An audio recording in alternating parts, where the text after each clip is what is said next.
देश में कोरोना मामलों में रिकॉर्ड उछाल। बुधवार को रिकॉर्ड 4,12,262 नए मामले सामने आए। एक दिन में मिलने वाले संक्रमितों का ये सबसे बड़ा आंकड़ा है। नए मामलों के साथ मौत के बढ़ते आंकड़ों ने भी चिंता बढ़ा दी है। पिछले 24 घंटे में 3,980 संक्रमितों की मौत हुई है। बढ़ रहे कोरोना मामलों के बीच राहत की खबर। पिछले 24 घंटे में 3,29,113 लोग कोरोना से ठीक हुए। देश में कुल 35,66,398 एक्टिव केस हैं। अब तक ठीक हो चुके मरीजों की संख्या 1,72,80,844 है। बढ़ते कोरोना मामलों के बीच कर्नाटक और केरल के आंकड़े डराने वाले हैं। कर्नाटक में पिछले 24 घंटे में रिकॉर्ड 50,000 से ज्यादा मामले सामने आए। केरल में 41,953 नए कोरोना संक्रमित पाए गए। दिल्ली में कोरोना के 24 घंटे में 20,960 नए मामले सामने आए। दिल्ली में कोरोना से 24 घंटे में 311 लोगों की मौत हुई। वहीं महाराष्ट्र में कोरोना के 24 घंटे में 57,640 नए मामले आए। महाराष्ट्र में कोरोना से 920 लोगों की मौत हुई। यूपी में कोरोना के 24 घंटे में 31,111 नए मामले सामने आए। कोरोना से 24 घंटे में 357 लोगों की मौत हुई। मध्य प्रदेश में कोरोना के 24 घंटे में 12,319 नए मामले सामने आए और 71 लोगों की मौत हुई। महाराष्ट्र में कोरोना के 24 घंटे में 57,640 नए मामले सामने आए और कोरोना की वजह से 920 लोगों की मौत हो गई। राजस्थान में कोरोना के 24 घंटे में 16,815 नए मामले सामने आए, जबकि 24 घंटे में 155 लोगों की मौत हो गई। दिल्ली में ऑक्सीजन की किल्लत पर सुप्रीम कोर्ट में सुनवाई। केंद्र सरकार ने सौंपी रिपोर्ट। कहा, कल दिल्ली को 730 मीट्रिक टन ऑक्सीजन दी गई, जो कि सुप्रीम कोर्ट के 700 मीट्रिक टन के आदेश से ज्यादा है। केंद्र ने कहा कि दिल्ली के अस्पतालों में पर्याप्त ऑक्सीजन का स्टॉक उपलब्ध है। आज 3 ऑक्सीजन एक्सप्रेस दिल्ली आने वाली हैं। सुप्रीम कोर्ट ने केंद्र से कहा, मुंबई मॉडल से सीख करके दिल्ली को ऑक्सीजन देने की कोशिश कीजिए। देश के principal scientific adviser Vijay Raghavan ने की कोरोना के तीसरी लहर की भविष्यवाणी। कहा, तीसरी लहर जरूर आएगी। तीसरी लहर को आने से रोका नहीं जा सकता। देश को तैयार रहना होगा। राघवन का दावा, इम्यूनिटी और एहतियात बरतने से खत्म हुई पहली लहर।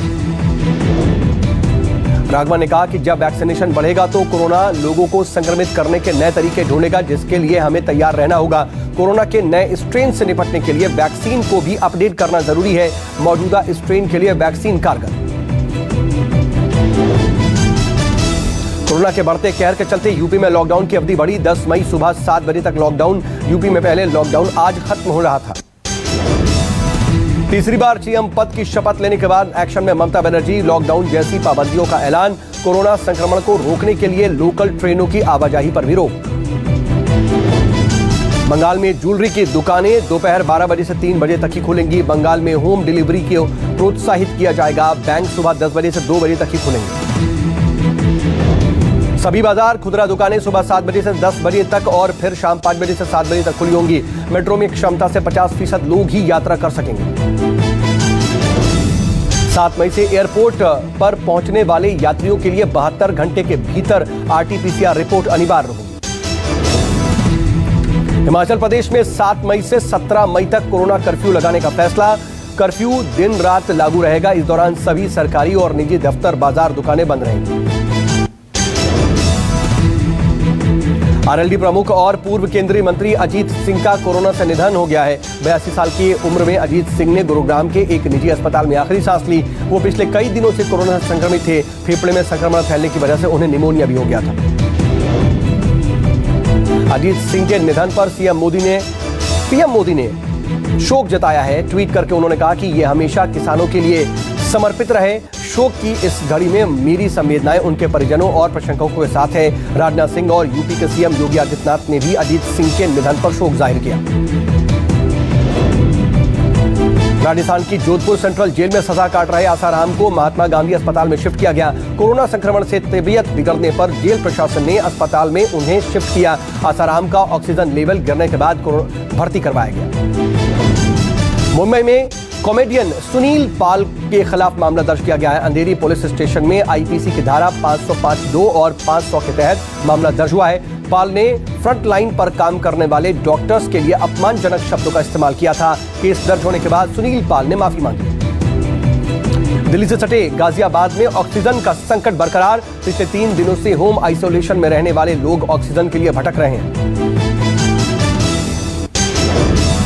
राफेल लड़ाकू विमानों की 6वीं खेप भारत पहुंच गई है। तीनों विमान जामनगर पहुंच गए हैं और यहां पर इन्हें अंबाला एयरबेस पर पहुंचाया गया है। इससे अब वायुसेना के बेड़े में इस लड़ाकू विमान की संख्या 20 हो चुकी है। इससे पहले फ्रांस में भारतीय दूतावास ने बुधवार को ट्वीट करके बताया था कि 3 और राफेल लड़ाकू विमानों की खेप भारत के लिए रवाना हो चुकी है। कश्मीर में सुरक्षा बलों और आतंकियों के बीच मुठभेड़, 3 आतंकी मारे गए, एक के सरेंडर करने की खबर। उनकी पहचान तौसीफ अहमद के रूप में हुई है।